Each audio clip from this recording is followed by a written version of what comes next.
Hi and welcome to Gamers Web. Today we're going to take a look at the Warhammer 40,000 Conquest Part Works by Hachette Partworks and Games Workshop, and we're up to issue 77. And issue 77, along with the previous two issues, comes with this part sprue for your Imperial Repulsor tank for your Space Marine faction. This gives us more or less the turret part of the tank, including the tank commander and all the various weapons that the tank has. Lots of different weapons here, like las cannons and auto cannons, plasma guns, all sorts of stuff. Right, and we're getting near the end now.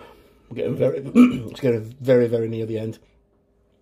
So issue 78, which is the final part of the Repulsor, which will conclude the base and other bits and pieces for it.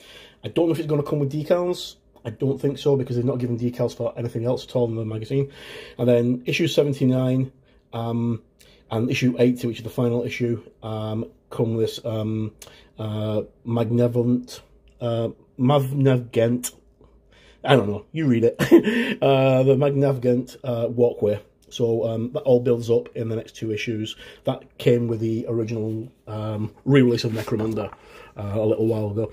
Okay, so discover the Necrons, a painting guide to your Repulsor. Last issue was the instructions for your Repulsor, so this is your painting guide. Okay, so Devastator squads, these are the heavy weapon squads for your Space Marines.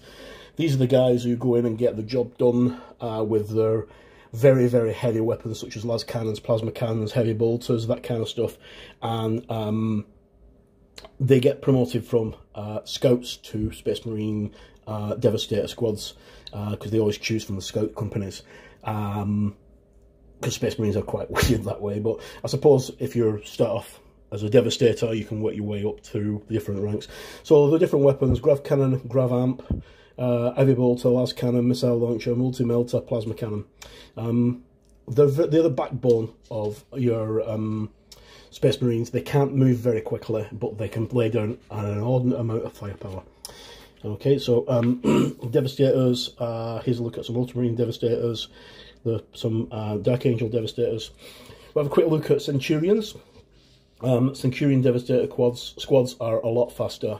They're in like a cross between normal armour and Terminator armour. They're a lot faster than their counterparts in regular armour. So we're getting to the end now, so we're now actually building up to the company organisation of how your battle companies work in 40k. And then we have a look at one of the most enigmatic races in 40k, the Necrons.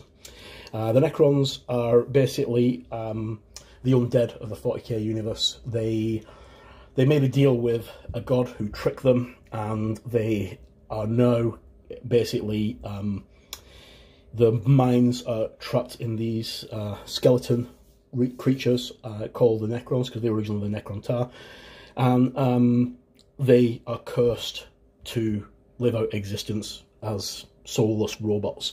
Some of them still have individuality, but most of them are just soulless automatons.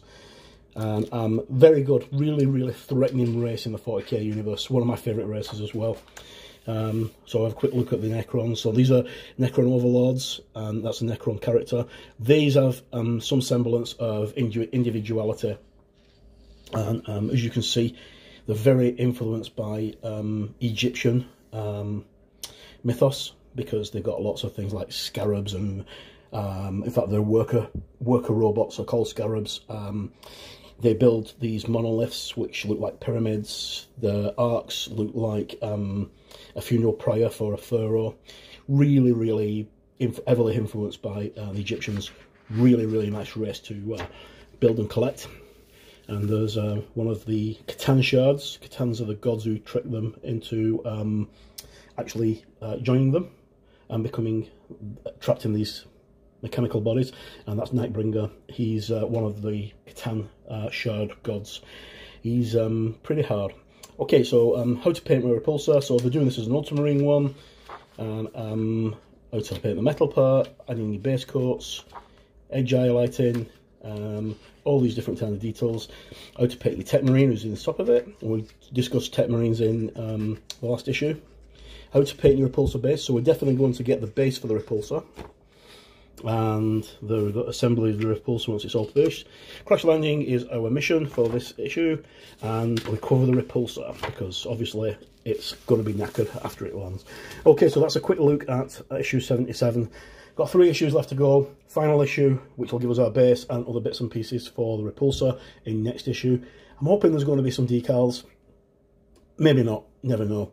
And then we've got that Mavagant, whatever it's called, Walkway, coming up in issues 79 and 80, which is the final issue.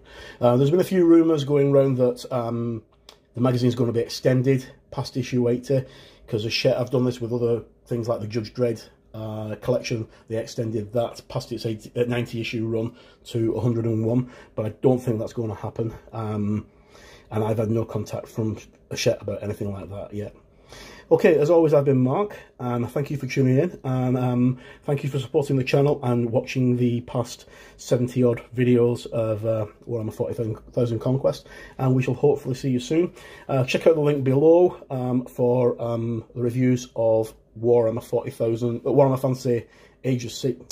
So again, Warhammer Age of Sigmar Mortal Realms, which is the sister magazine to this, and that's up to issue 6 now, which I'll be reviewing very shortly. Once again, thanks a lot, and have a great week.